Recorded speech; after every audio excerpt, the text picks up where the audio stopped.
You can pass every technical section of the CFA exam and still fail the entire thing because of one invisible mistake. You thought ethics was just common sense? That mindset alone could cost you your charter. Most candidates ignore this section, and they pay for it in Level 1, suffer through it in Level 2, and crash because of it in Level 3. But here's the brutal truth. The ethics section is not just a topic, it's the gatekeeper.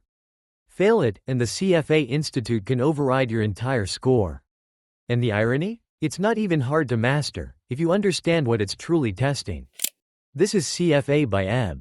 If you're serious about passing smart and rising faster, this is your edge. No fluff, just elite strategy and exam-dominating insight. Section 1. Why ethics is the CFA gatekeeper.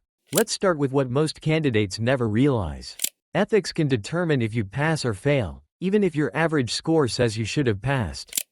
The CFA Institute applies an ethics adjustment. This is not a myth.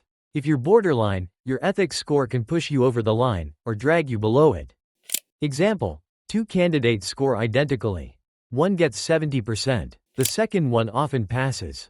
The first one fails, even if everything else was equal. The Institute believes how you think is just as important as what you know. Ethics isn't about memorizing rules. It's about judgment, pattern recognition, application under pressure. Section 2, the 7 CFA standards and what they really test. Most people read these like legal documents. That's a mistake. They're not just rules, they're cognitive traps and ethical dilemmas disguised as policy. 1. Professionalism. This is about judgment and uncertainty. It asks, will you do the right thing even when no one is watching? 2. Integrity of capital markets. Not just avoiding insider trading. It's about keeping markets fair, trusting the system, reporting manipulation. 3. Duties to clients. Highest priority. Not employers, not peers. Clients first. This is where candidates fail because they forget one thing. Loyalty doesn't mean blind agreement. It means acting in their best interest, even when it's uncomfortable.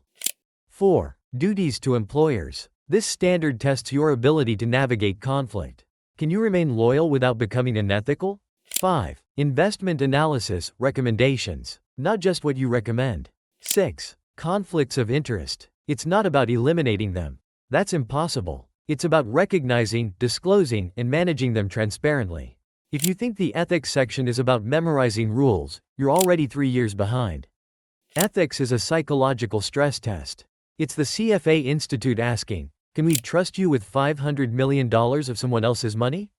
Section 3, the real reason most candidates fail ethics. It's not lack of effort.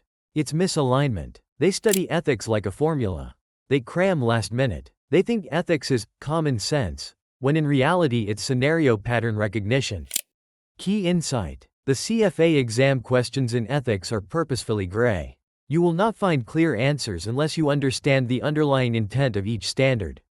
Data point, according to CFA Institute 2023 reporting, ethics remains one of the top 2 most failed areas across all levels. Memorization fails. Mindset wins. What works instead? Case studies. CFAI's end of chapter questions. Blue box examples. Grading your reasoning, not your final answer.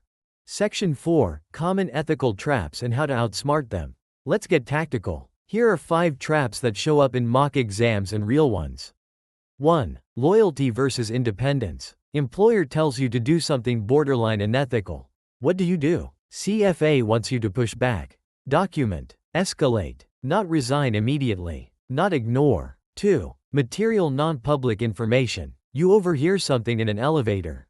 CFA says, if there's any chance it's not public and it's material, don't act. 3. Client orders versus personal orders. You can't front-run your clients. But what if your personal account is automated? Still unethical if clients weren't prioritized. 4. Referral fees. You recommend a service provider and receive compensation. Did you disclose it? CFA wants transparency first, benefit later.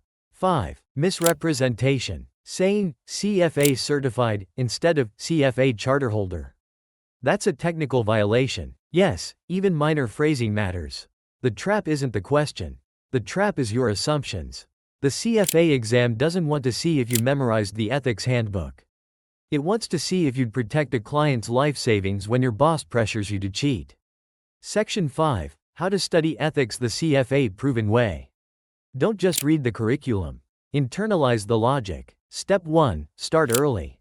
Ethics is not for last-minute review. Begin ethics with quants and FRA. Step 2. Learn through scenarios. Use the CFAI's official questions. Look for why the wrong answer is wrong, not just why the right one is right. Step 3. Repetition, rote learning. Ethics needs to be reviewed every 2 weeks. Don't do it once and forget. Step 4. Simulate mental pressure. Time yourself. Force yourself to choose between 2 gray area answers. Then explain your reasoning out loud. Step 5. Follow the golden rule. If in doubt, choose the answer that prioritizes clients, discloses more, or avoids conflict entirely. In a world full of data scientists, fintech platforms, and AI models, trust is your mode. Ethics is your brand. Your next mission: watch our video on the most misunderstood topics in FRA. Because if ethics is the gatekeeper, FRA is the mind bender. You're now armed with what most people will never know. The difference between action and regret starts right now, your move. Comment below. What's the biggest ethical dilemma you'd fear facing in the real world?